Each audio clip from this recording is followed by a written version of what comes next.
Hi everyone, it's Annie with Manor Farms Homestead. I'm in the kitchen today with my sidekick Elizabeth, and we're going to be making some hand cream. So we've already gotten started with some of our bulk supplies so that we didn't have to video us scooping this up. But what I have here in this container is 2.88 ounces of shea butter and 2.88 ounces of coconut oil. We're going to start off today with the oil phase of our lotion cream. And then we'll move on to the water phase. So we're gonna keep adding to this everything that's going to be melted down for our oil phase. The next thing we're gonna need is some rosehip oil. And I'm just gonna be following along with my recipe over here. And we're gonna need 2.16 ounces of rosehip oil.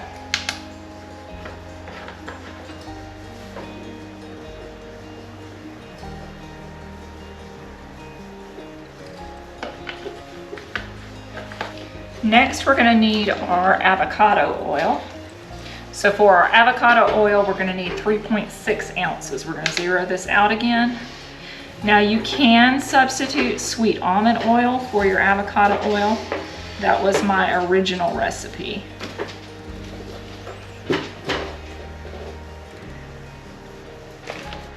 So last in our oil phase is going to be the emulsifying wax. And this is the ingredient that is going to help us pull the oils and the waters together and emulsify them and create a lotion. We're gonna zero our scale out again. I'm going for 2.16 of emulsifying wax.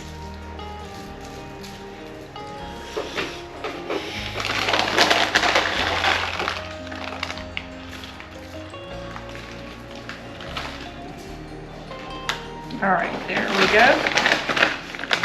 So now we're just going to put these ingredients into the microwave about 20 to 30 seconds at a time, just to slowly melt this, but not to a point where we're overheating this and causing any hazards in the microwave. All right, so we have all of our oils heated up. Elizabeth's just gonna gently stir those while the last little bits of it melt in the bottom, and we let it cool down a bit. We're gonna start working on our water phase ingredients. So I already have the aloe vera liquid measured out, and we've got 6.4 ounces of aloe vera liquid. Now to that, we're gonna go ahead and add our water. We're gonna zero our scale out, and we need 6.48 ounces of water. You can use rose water if you have that, and that works really nice.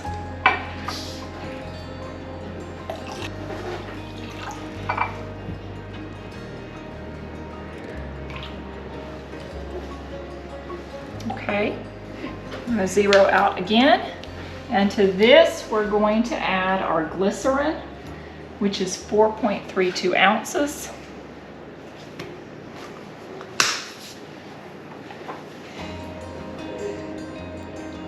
Now, glycerin is super moisturizing to the skin.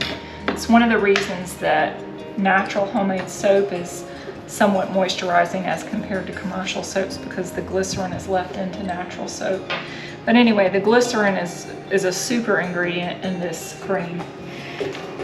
The next liquid phase ingredient is going to be witch hazel, and we need 4.32 ounces of witch hazel. So we're gonna zero our scale out.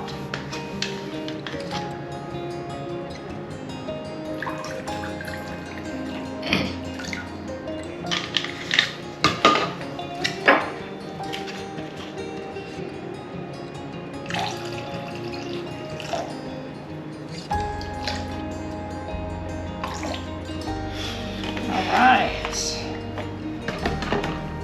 And this is most of our water phase ingredients. Now we're just going to add some specialized ingredients to this. So I'm going to put some hydrolyzed silk protein in this. And this we're just going to put 1.5 cc's.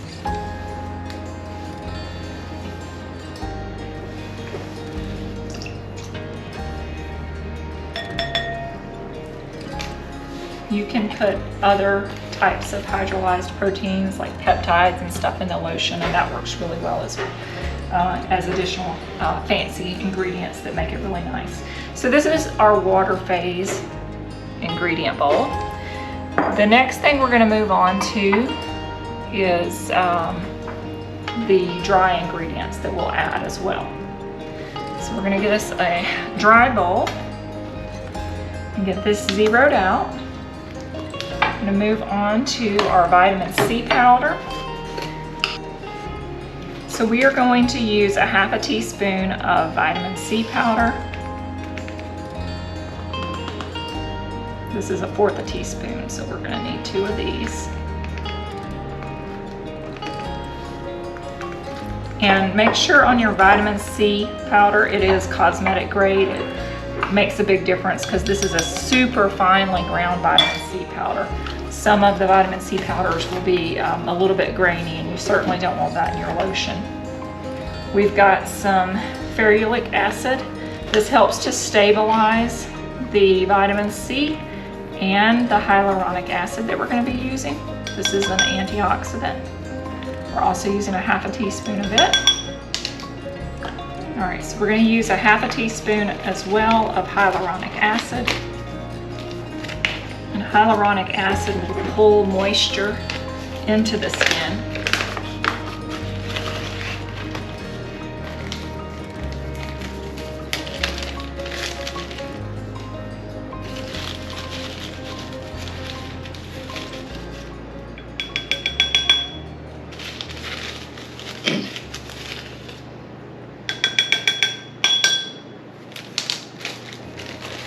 And make sure your hyaluronic acid is stored in an airtight container because, like I said, it pulls moisture to itself, so it will rapidly absorb moisture from the air.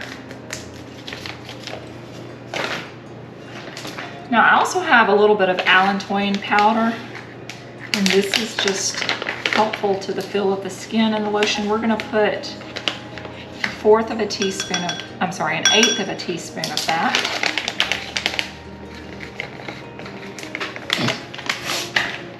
And last but not least, in our dry ingredients, we're going to add some DL-panthenol.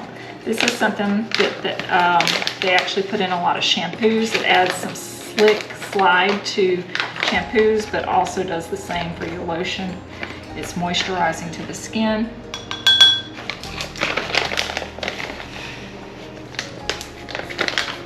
And that is it for our dry ingredients.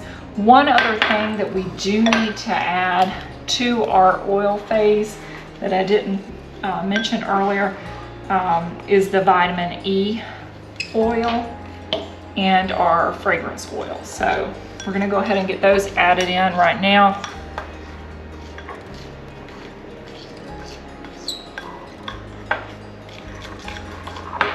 We're going to zero out our scale. And for the vitamin E oil, we want 0.07.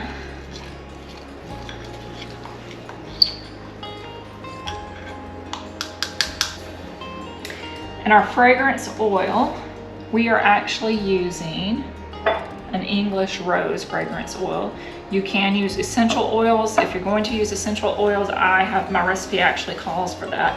It's lavender, frankincense, and tea tree is my combination of essential oils. Elizabeth wants to use some fragrance oil so that the lotion smells really good, so we're using the English rose. So the total for that is going to come to 0.28 of essential oils or fragrance oil.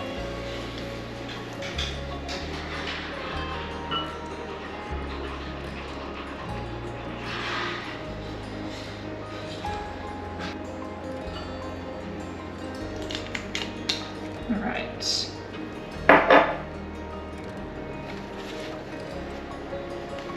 And then the other specialized ingredients that I did not mention earlier in our water phase, we're going to go ahead and add those. I've got, and these are optional, you don't have to put these in, they're not part of my initial recipe. I have some calendula extract, and we're going to go ahead and just put 1/4 teaspoon of that.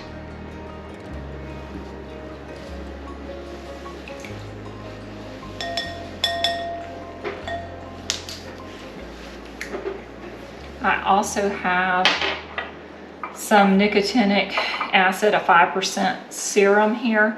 We're just going to put about a dropper full of that.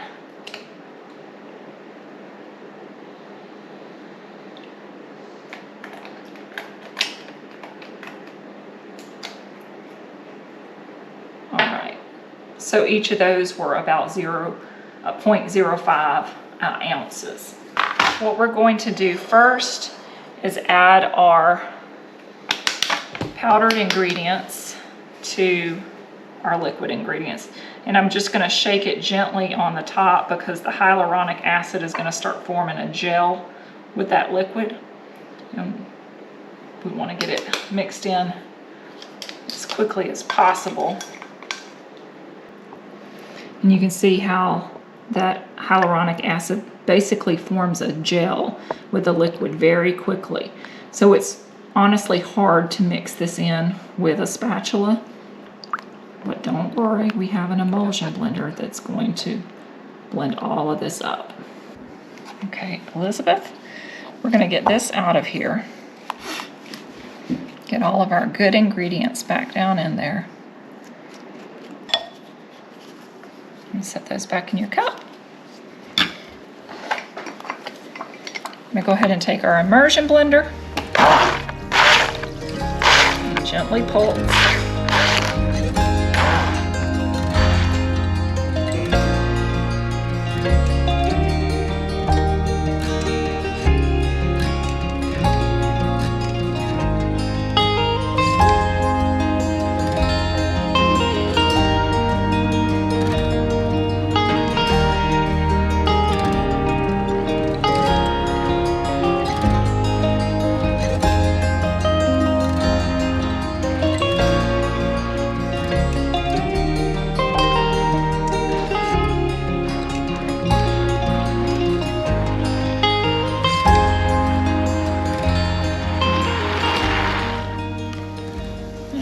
Pretty much mixed in. You'll still see a little bit of gelling with the hyaluronic acid, but that's totally okay at this point.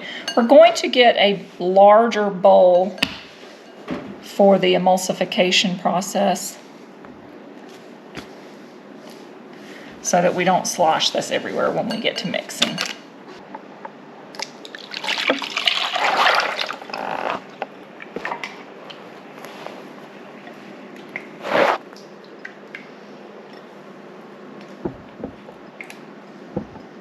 All right, so we have this into our larger bowl.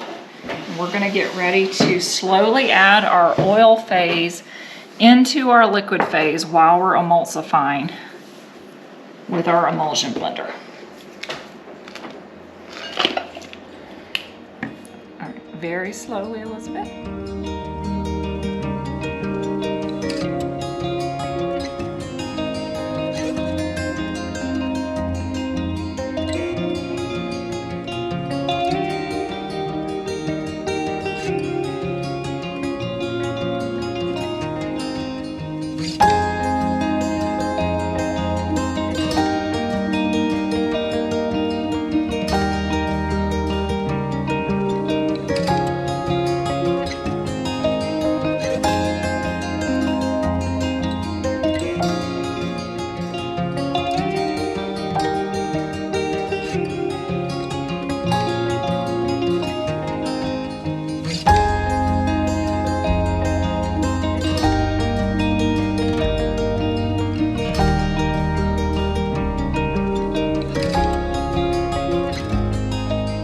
And I do just mix this for a couple of minutes to ensure that it's completely emulsified. One of the things that you probably want to do is take your spatula, just like you would with cooking, and get everything back down into the bowl and blend a little bit more. Looks like Elizabeth's already using it. Just a few more pulses with this.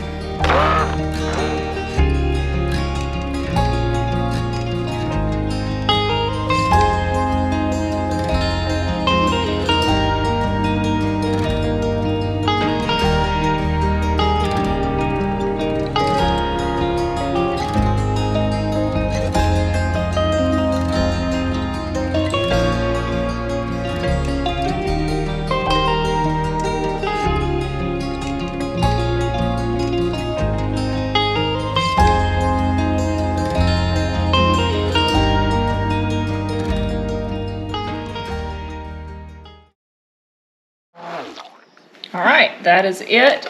So this can be bottled. So you'll just want to get all of this goodness off of your emulsion blenders. Now, since we are using this for home use, I'm not actually going to put any preservative in this. If you were trying to bottle this and sell it, you would probably want to put some type of preservative in it. I know that we'll use this probably within about a month, so there's not necessarily a need to use a preservative with us using it for personal home use. But again, if you're going to have this lotion and it lasts you longer than about a month, you do want to go ahead and use a preservative. One of the ones that I really like, I'll show you that, is Optifin Plus. And this is a natural preservative that will keep molds and fungi from growing in your, or bacteria from growing in your lotion. So we just have a couple of containers that Elizabeth has washed up for us. These were little conditioner containers. Did you dry out the inside? Got to dry out the inside. You don't want to put your lotion into a watery container. Now, I did also want to give you the amounts in my recipe that if I'm using essential oils and not a fragrance oil. So if I was going to be breaking this down and putting the lavender oil, the frankincense oil, and the tea tree oil, the lavender essential oil is 0.14 ounce. The frankincense oil is 0.11, and the tea tree oil is 0.04. All right, we can use this too. We're just gonna pour it in there, okay? You may have to guide it with your spatula. I'm overfilling it. No. On one side. All right, wipe it with your little spatula so we don't lose all of our lotion.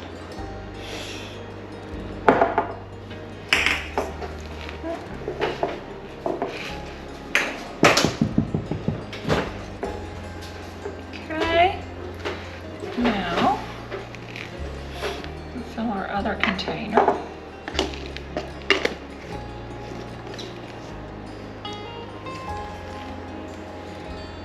A little more.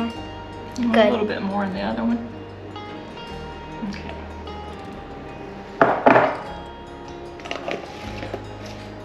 And we've got enough for one more container. I've actually got a bottle in there, and I think I'm going to put this in a bottle and take it to work with me because my hands get dry at work.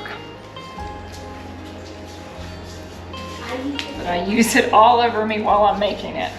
I'll get my fill of lotion. Feels so nice on the skin. I call this renewing cream because it does an amazing job at moisturizing and restoring your skin's health, especially for someone like me. I milk cows, I'm in the kitchen a lot, I use a lot of bleach and my hands get really dried out really easily.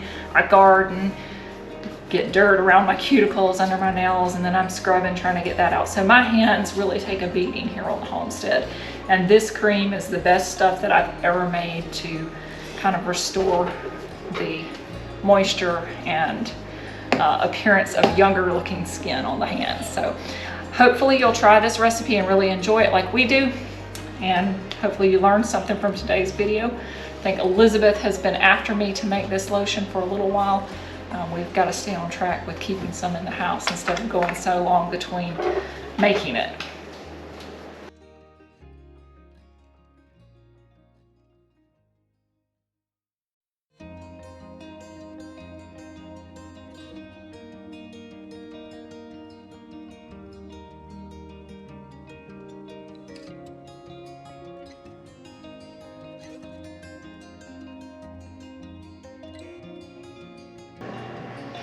All right, so we have finished with all of our lotions. We've got everything bottled and packaged up. We've got 2 12-ounce containers of lotion. We've got an 8-ounce bottle and a 4-ounce bottle. So this recipe makes approximately 36 ounces of lotion. And like I had said earlier, if you're not going to use this within about a month, you do want to add some sort of preservative so that this doesn't mold.